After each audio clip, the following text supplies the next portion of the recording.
Depuis l'aube des civilisations, l'être humain a cherché à définir les limites de son espace personnel, à ériger des barrières, qu'elles soient physiques ou immatérielles, pour protéger son intimité.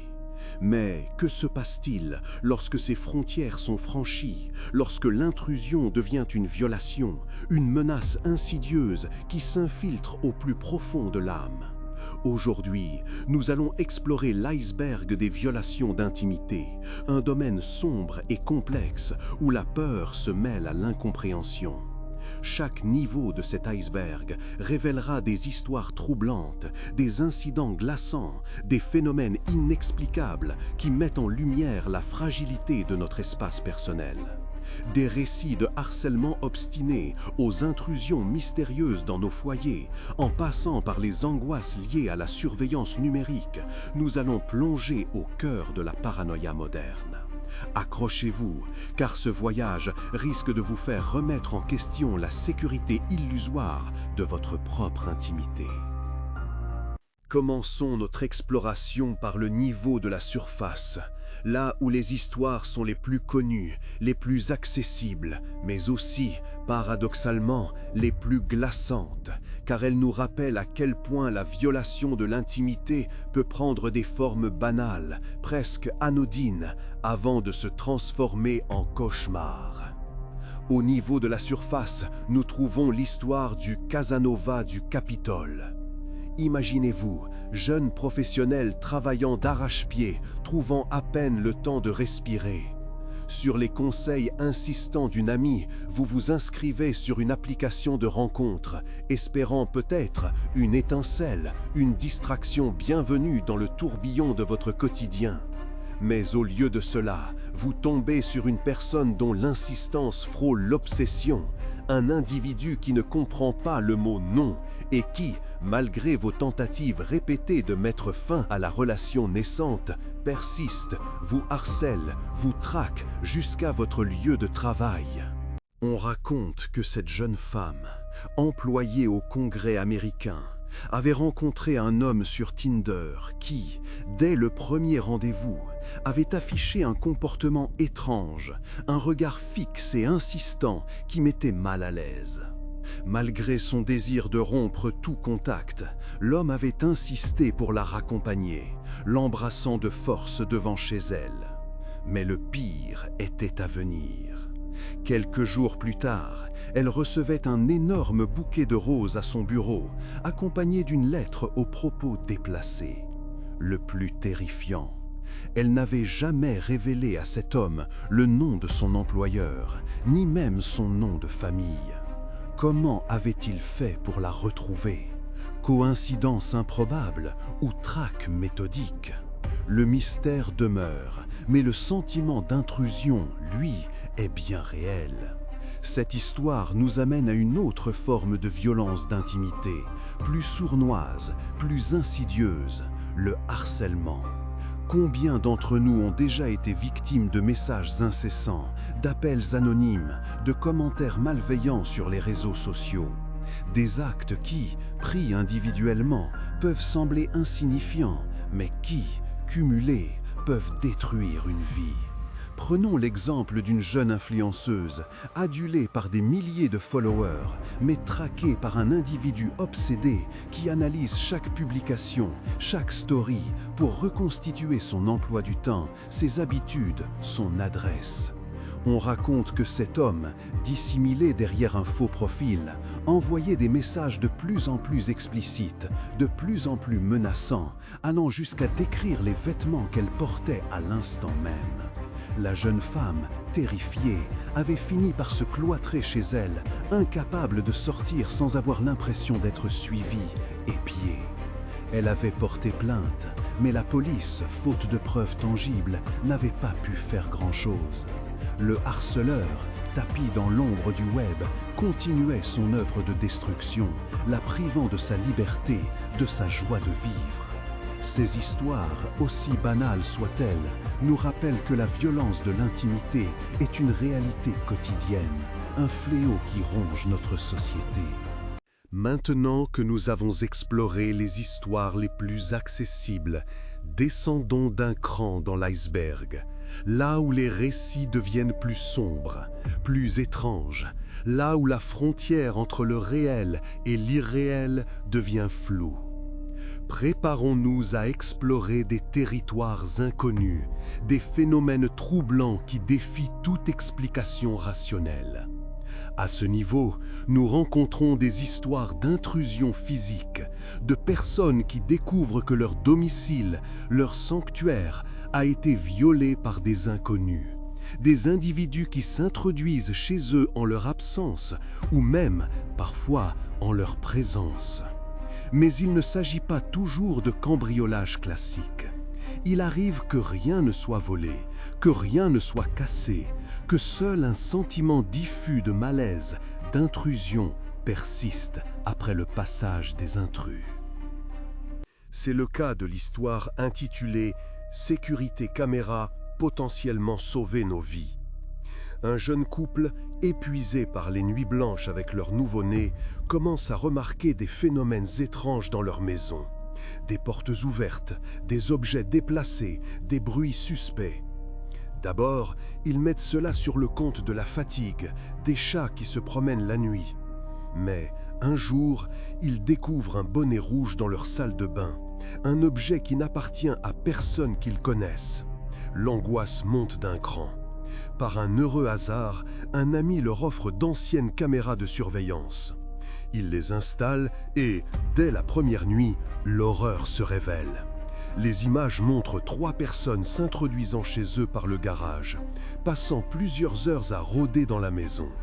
Un homme plus âgé monte même à l'étage, dans leur chambre, pendant 1 heure, sans que l'on sache ce qu'il y fait. Le couple, terrifié, appelle la police, change les serrures, installe de nouvelles alarmes. Mais le sentiment d'insécurité persiste. Comment ces individus ont-ils pu entrer chez eux sans effraction? Pourquoi n'ont-ils rien volé? Que cherchaient-ils? La police n'a jamais élucidé l'affaire, laissant le couple vivre dans la peur constante d'une nouvelle intrusion.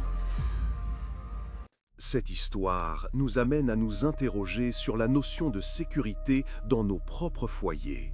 Sommes-nous vraiment à l'abri derrière nos portes closes ou sommes-nous, sans le savoir, les victimes d'intrusions invisibles, de violations silencieuses qui se déroulent sous nos yeux sans que nous nous en rendions compte? Ces récits d'intrusion physique nous conduisent naturellement à explorer un autre niveau de l'iceberg, un niveau où la violation de l'intimité prend une dimension plus psychologique, plus insidieuse, la surveillance numérique. À l'ère du tout connecté, nos vies sont constamment enregistrées, analysées, stockées par des entreprises, des gouvernements, des individus mal intentionnés. Nos smartphones, nos ordinateurs, nos télévisions, nos montres connectées sont autant de portes d'entrée potentielles pour les espions modernes. Combien d'entre nous ont déjà eu la désagréable impression d'être écoutés par leur téléphone, de voir des publicités ciblées apparaître comme par magie après avoir évoqué un sujet précis à voix haute? On raconte que certains individus, paranoïaques ou simplement prudents, ont pris des mesures drastiques pour protéger leur intimité numérique. Désactivation des microphones et des caméras, utilisation de logiciels de chiffrement, navigation sur des réseaux sécurisés, voire même, pour les plus radicaux, abandon pur et simple de toute technologie connectée. Mais ces mesures sont-elles suffisantes pour se prémunir contre la surveillance omniprésente? Ou sommes-nous condamnés à vivre dans un monde où notre intimité n'est plus qu'une illusion, un concept obsolète? Descendons encore plus profond dans cet iceberg, là où les eaux deviennent troubles et glaciales. Ici, les frontières de la réalité se distordent, les témoignages se font plus rares et plus étranges, et les explications rationnelles peinent à convaincre. À ce niveau, nous rencontrons des histoires de harcèlement paranormal, de personnes qui affirment être traquées, épiées, voire même agressées par des entités invisibles, des esprits malveillants, des phénomènes inexpliqués. Ces récits, souvent considérés comme des fabulations ou des hallucinations, méritent néanmoins d'être explorés avec prudence et ouverture d'esprit. Imaginez-vous vivre dans une maison ancienne, chargée d'histoire, où des phénomènes étranges se produisent régulièrement. Des bruits de pas dans les couloirs, des objets qui se déplacent tout seuls, des voix murmurantes dans le vide. Vous essayez de rationaliser, de trouver des explications logiques, mais les événements persistent, s'intensifient jusqu'à devenir insupportables. Vous avez l'impression d'être observé en permanence, d'être la cible d'une présence invisible qui vous veut du mal. Vous faites appel à des experts, des médiums, des chasseurs de fantômes, mais leurs interventions ne font qu'aggraver la situation. Au fond de l'iceberg, là où règne l'obscurité absolue, nous atteignons le niveau abyssal. Ici, les histoires deviennent tellement étranges, tellement dérangeantes, tellement inexplicables qu'elles défient toute tentative de compréhension. Nous parlons de phénomènes de stalking cosmique, d'individus qui affirment être traqués par des forces supérieures, des entités extraterrestres, des intelligences non humaines. Ces récits, souvent associés à des troubles mentaux ou à des expériences mystiques, peuvent également être interprétés comme des métaphores de notre propre vulnérabilité face à l'immensité de l'univers, de notre insignifiance face à des forces qui nous dépassent.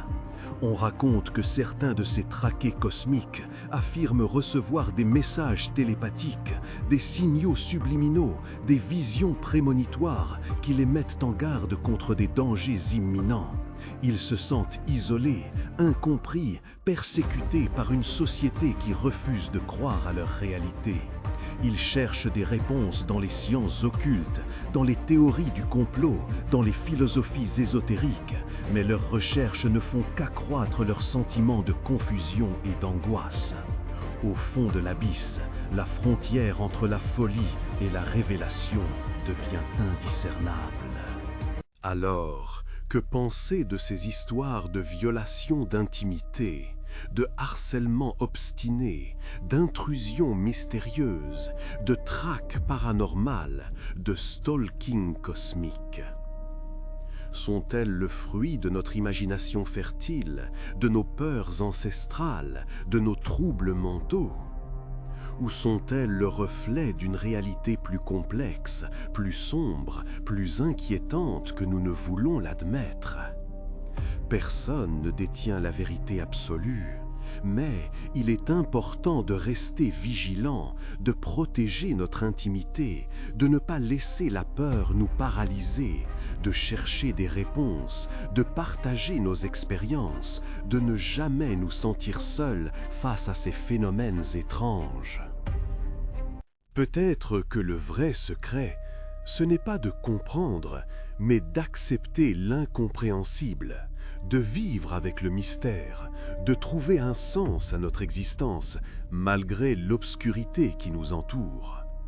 Peut-être que la violation de l'intimité n'est pas une fatalité, mais une invitation à nous connaître nous-mêmes, à définir nos limites, à affirmer notre identité face à un monde de plus en plus intrusif. Nous voilà arrivés au terme de ce voyage au cœur de l'iceberg des violations d'intimité.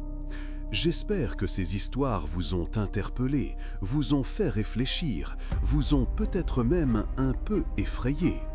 Mais souvenez-vous, la peur n'est pas une ennemie, mais un signal d'alarme qui nous invite à être plus prudents, plus conscients, plus responsables. N'hésitez pas à partager vos propres expériences en commentaire, à me dire quelle histoire vous a le plus marqué, à me suggérer de nouveaux thèmes à explorer. Ensemble, nous pouvons percer les mystères de l'inconnu, éclairer les zones d'ombre de notre existence et peut-être, un jour, trouver un sens à tout cela. Prenez soin de vous, protégez votre intimité et souvenez-vous, le plus grand danger ne vient pas toujours de l'extérieur, mais parfois de l'intérieur. C'était Epoch Sam. À bientôt.